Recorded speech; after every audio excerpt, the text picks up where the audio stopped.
So I think a way that you could definitely mitigate that from a producer's end is just implement a ban system in ranked when you queue. You don't have to have a drafting system. You don't have to have anything like, there's no mirror matches or anything. Just pick, each team gets to pick one Pokemon they don't want to ban.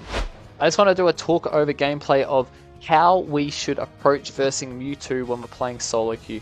In terms of a 5-stack or even trios, it's really, really difficult because people are using Mewtwo. Honestly, some players are extremely good at using Mewtwo and they've got support. This Pokemon's really, really tough to deal with. I think a Slowbro Unite as well as maybe a Delphox to counter the healing is probably the best coordinated play that you could possibly make to take it down at the Ray. But the best way to deal with Mewtwo is to not let it get ahead early. Okay, and additionally, when you're versing Mewtwo, people need to stop fighting him when he's Mega Evolved. When Mewtwo's Mega Evolved, you're not going to win the fight. So when you notice Mewtwo get that Mega Evolution happening, you need to move the other way.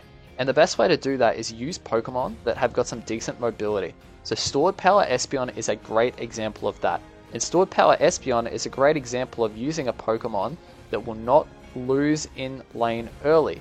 Now, Mewtwo has changed the meta quite a bit. Because normally at the Bs, you could play at the Birds, you could play fairly aggressively. Not so much anymore.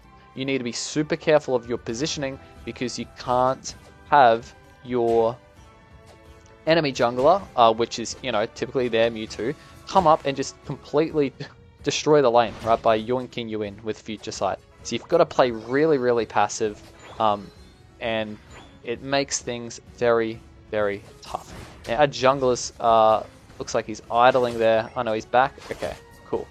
So Mewtwo as a whole, I just want to just cover my thoughts on Mewtwo, right? I think it's a really cool concept that's been come up.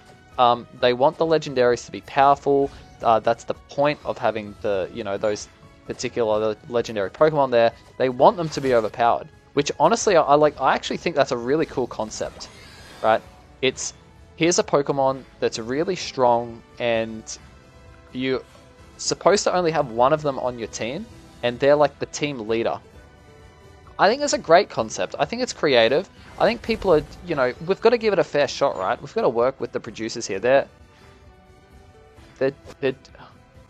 doing a good job, right? They're creating a really cool kind of game for us, which is creative, and they're doing these like never been done before ideas, which is cool, right? However, and I wish my Machop would just stand a little further back because that was not worth it. Oh my goodness. Okay, you just disengage, right? If they want to score, they can score. But what you don't want to let them do is score, kill you, and then take all your farm, right? Because that's extra experience for them. And when they kill you, they get money so they can stack more. So just make sure you stay alive, right? If they push that deep, you just go behind the flux zone. And you look for farm where it is, right? So if there's farm down here, go look for that farm.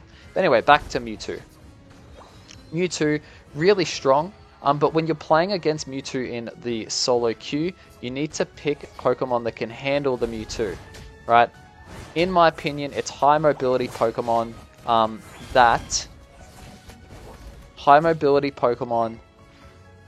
that can do something early in the game. So when it comes up to the lane as a ganking jungler, you don't just get completely dumpstered, right? I think that's really, really important. Okay, I think it's really, really important. Oh, this guy's pushing quite crazy. I think he's got an Eldegoss with him. Again, just same philosophy. Don't die. Fight back. Defend. But if they're going to get it all in, they get it all in. Right, it is what it is. But, they've overstayed there, which is great. Okay, so the Mewtwo discussion, I think honestly, I'm excited that Mewtwo's out. I'm excited that the producers have written a letter and said, hey, this is the concept of our game. I think it's really cool, open communication. I'm a big fan of it. My only concern is that maybe it's still a little too overpowered. Which is like, that's fine. They can do some balance updates, and they were very quickly to do an emergency nerf. But this is still after the emergency nerf. I think he's still very, very strong. And that's okay. Right, because you don't want to smash them too hard because people have paid money to play this character. They've paid money to unlock it, and you know, they should have a character that's a legendary that can do quite a bit of work.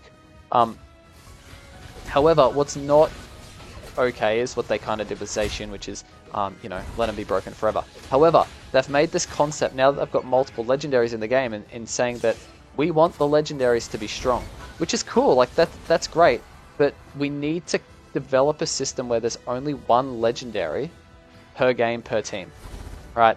I think that's thing number one that needs to happen, right? I shouldn't be versing a Zacian and a Mewtwo. Alright, what is this guy doing?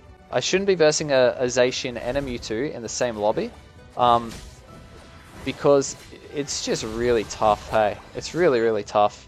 You can, like, by the time you take one down, you've got to invest so much resource in it, and then the supporter can just back out and go on to the other legendary, which is really, again, like, that's really tough to deal with. So, we've just got to, you know, try and defend the goal zone here. That's the first thing we need to do. No, I'm backing out. I'm backing out. Did I kill them all? What?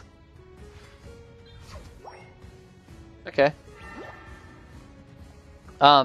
Yeah, so they need to develop a way where Mewtwo's not going to be completely busted. Which is, you know, thing number one, and they're actively working on doing that. So I think there's a lot of good things happening in that space. But thing number two is that there shouldn't be multiple legendaries in a lobby. Like, it should be either you get Mew or Mewtwo or Zacian.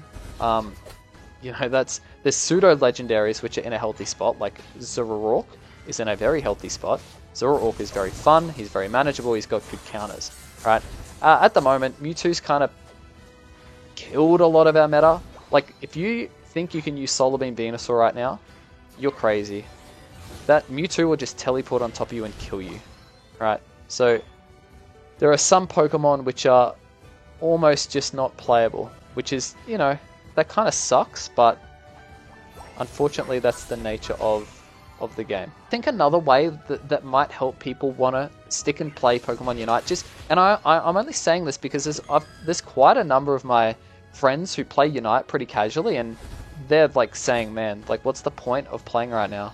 Like, I queue 50% of the time I run into Mewtwo and I get absolutely dumpstered. And like, honestly, to their point, like, it's true. Like, it's not really fun when you're versing someone who's really good at Mewtwo, and they've got the characters overpowered, right? So I think a way that you could definitely mitigate that from a producer's end is just implement a ban system in ranked when you queue. You don't have to have a drafting system. You don't have to have anything like, you know, there's no mirror matches or anything. Just pick, each team gets to pick one Pokemon they don't want to ban. And they don't want to burst. And the Pokemon with the most votes on that team is banned for that particular game. And I think this would create some pretty useful data because, you know, if Mewtwo gets released and Mewtwo's banned in, like, you know, 70% of lobbies, then I think it's fairly safe to say, like, it needs to be nerfed. Like, for example, when Mr. Mime in the, you know, take a step back in the history of Pokemon Unite, Mr. Mime was incredibly broken, had a really, really high win rate. This is when Power Swap needed some reworking. It would have had a very, very high ban rate. Same as Zacian on release. Okay, same as when Comfey got its, like, emergency buff. Comfey was really, really strong as well. So I think this would give a lot of useful data. Oh god. What is going on here?